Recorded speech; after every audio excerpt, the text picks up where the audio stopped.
News coming in just now that so far the government has separated 2,000 kids from their parents. Yes, that's right. That's just in 6 weeks. That's going back to just the beginning, just before the zero tolerance policy started, Katie. That's when they started to take anybody coming over the border illegally, that means not turning themselves in at a port of entry, and taking them away for prosecution and separating them from their children.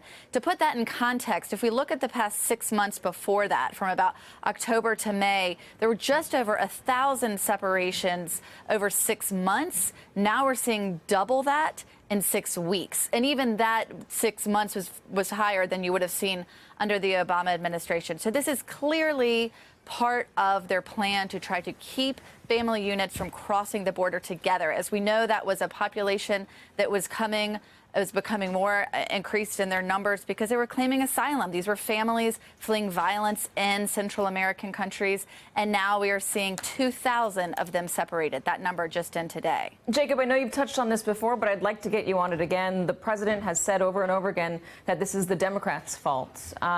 Give us the truth.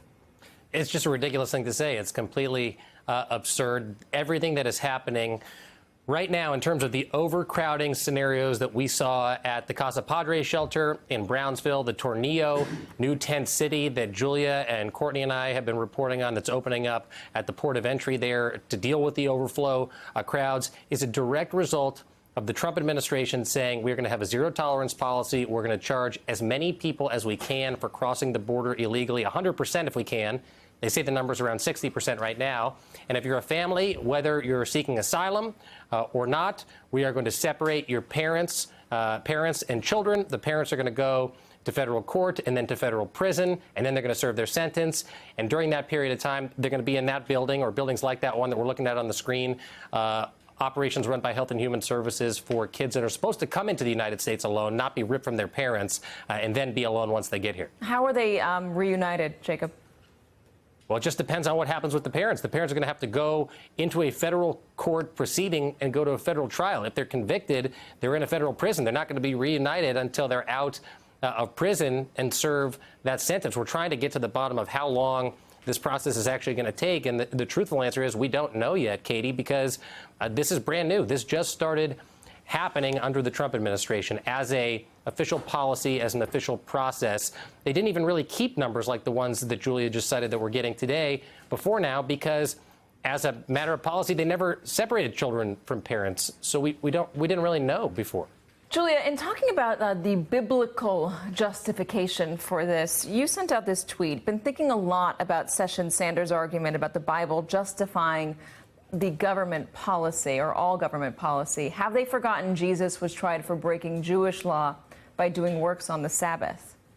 That's right, Katie. I've actually been on the phone with my priest today. I didn't think that was something I would need to do in my research for work. But one of the things she pointed out is that there were over 600 Jewish laws laid out in the Old Testament, and that Jesus really came in to show that there was a new way toward salvation, toward God. And he just laid out two main laws to follow, and that was to love your neighbor as yourself and to love God with all of your heart. And of course, Paul was trying to tell Gentiles that they could access the kingdom of heaven without following all of those laws. So obviously what Jeff Sessions and Sarah Sanders is laying out here, and as you've pointed, that part of Romans has been used to apply to so many awful things throughout history, like apartheid and slavery.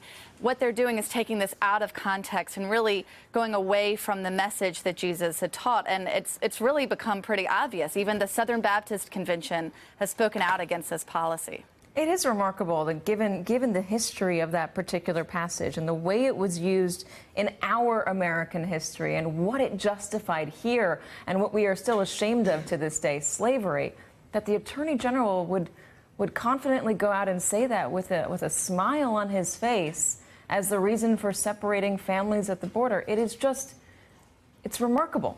Julia Ainsley and Jacob Soboroff. Guys, thank you very much for being here today. Thanks, Katie. Hey there, I'm Chris Hayes from MSNBC. Thanks for watching MSNBC on YouTube. If you want to keep up to date with the videos we're putting out, you can click subscribe just below me or click over on this list to see lots of other great videos.